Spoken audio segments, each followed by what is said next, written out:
You're listening to the Vocabbett podcast, where I help students improve their vocabulary for the SAT, ACT, and life itself using my unique and research-backed story-based method.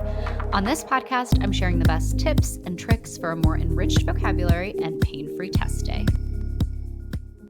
Hello, and welcome to episode 35 of the Vocabbett podcast. I'm Erica Abbott, a former English and history teacher, the author of the young adult novel Ahead of Her Time, and the founder of the eponymously named vocabulary company, Vocabbett. So I actually want to start this podcast with an apology. The last episode, to me at least, just wasn't up to my usual standards. And without making any excuses, Wednesday night was just one of those nights. I usually start my podcast prep the night before because I'm a chronic procrastinator. And of course, I sit down, my husband's tagged in with the baby after work, and a fire alarm started beeping. So, then you have to go do the fire alarm hunt and go stand under every fire alarm in the house because for some asinine reason, they don't make it obvious which one's chirping. And then after that, my son's diaper exploded like Mount Vesuvius. And our carpet was the unfortunate Pompeii in this analogy. So by that point, it's 9 o'clock at night and I'm scrubbing poop out of the carpet in the dark. And I still haven't recorded the podcast. So I'm really sorry that it wasn't up to my usual standards, but hopefully it won't happen again. Today is a new day though, and I am here with you in my entirety. And I want to share something with you that is magical when it comes to learning new words. It is the study of etymology. You guys know that I'm all about the story. If you wrap something in a story, it is so much more palatable for your brain, so much easier to remember. But there are different types of stories. So far on this podcast, I've primarily shared stories that I have written and woven big words into. It's the equivalent of immersion, but for SAT words. It's incredibly effective, and if you've been listening for a while now, my hope is that you can attest to this. If I asked you, for instance, what the word bailiwick meant in March, you might not have even known that it was a word.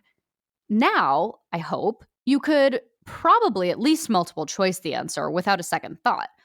It's a sphere of influence or expertise, and remember, it's like a bailiff. It's like what a bailiff would control. At least that's how I remember it in my head. If something's not in your bailiwick, it's not your business. It's not your jurisdiction. There's a lot of science and experience behind how I teach all of this to you. Another component of it is repetition. If you'd only listened to one of the podcasts where the word bailiwick came up, you'd probably have forgotten it by now. But once you've heard something 8 times, you are statistically pretty likely to remember it. And Vocabbett, to the best of my knowledge, is the only place where you're going to get the stories that your brain loves and a plethora of big words mixed in. But there's another side to this coin that we haven't explored that much on the podcast. Vocabbett members are already familiar with it, and it is etymology. The story of where words come from, the story behind the word. So instead of me making up a story and weaving in big words, we start with the word itself and listen to its story. I know this sounds crazy, but once you speak the language of etymology, words will start to talk to you. They can't wait to tell you what they mean. And you can only imagine how helpful that might be on, the SAT, to have your questions tell you the answers. This was all driven home for me when I was studying for the GRE, which is like the SAT, but for grad school. I saw the word plenipotentiary on a list of suggested words to learn. And I remember just staring at that word, plenipotentiary. I was literally counting the number of syllables on my fingers. And I was like, this is a 6-syllable word. And I remember thinking, I should be intimidated by this word, right? It's a 6-syllable word. But I wasn't, because just by looking at it, I knew what the word meant. The word was telling me what it meant. It was as nose as the N on Plain's face, which is an old Arrested Development joke, by the way. But the word plenipotentiary has 2 really obvious roots, plen and poten. Plen meaning full of, like if something is plentiful, and poten meaning powerful, like potential or omnipotent. So I remember looking at the word plenipotentiary and it telling me I mean full of power. And lo and behold, I look at the definition and it is someone who has the full power of their government, like a diplomat. And if you start listening to words, honestly, they cannot wait to talk to you. They're really just a bunch of frustrated gossips. There are words you have probably heard your whole life that trace their roots back to colonial name calling. When you start dating someone, there's always the awkward dilemma of whether one person is going to pick up the bill or whether you're going to go Dutch, meaning you split it. Have you ever thought about that? The words behind that? Why do we say going Dutch? Wrapped up in this phrase is a bunch of English colonialists saying, "Nana nana boo boo, you stink and you're poor," to their Dutch rivals. And these words are like, oh my God, did you hear what the English called the Dutch? They want you to know what they're talking about. And the English really didn't like the Dutch at one point.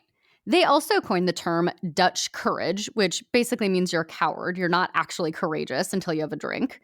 Double Dutch, to the Brits at least, basically means gobbledygook. It means something that doesn't make any sense. It's double Dutch.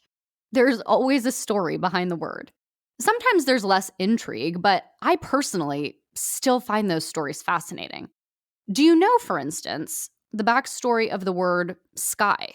It's an old Viking word, and to them, it meant cloud. Let that sit with you for a second. It was always so cloudy for the Vikings living up in old Scandinavia that the clouds were the sky. Doesn't that just transport you there for a second? I don't know. To me, it just makes me feel more connected to the history and to the story. It's like there's a whole nother element here. I mean, I personally know very little about the Vikings, but I think that the linguistic element could make a really interesting dissertation if there isn't some kind of seasonal affective disorder that is like mixed in with their conquests.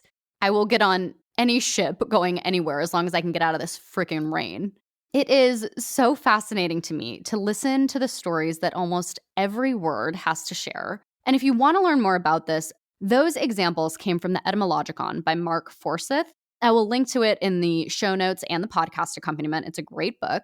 I also have a whole video series on etymology in the Vocabbett membership, and I specifically target words and roots that frequently appear on the SAT.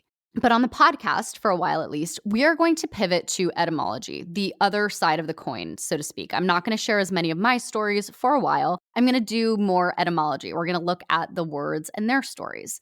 Today, I shared a little bit about what etymology is and how it works. Moving forward, we will start to apply this framework more to SAT words.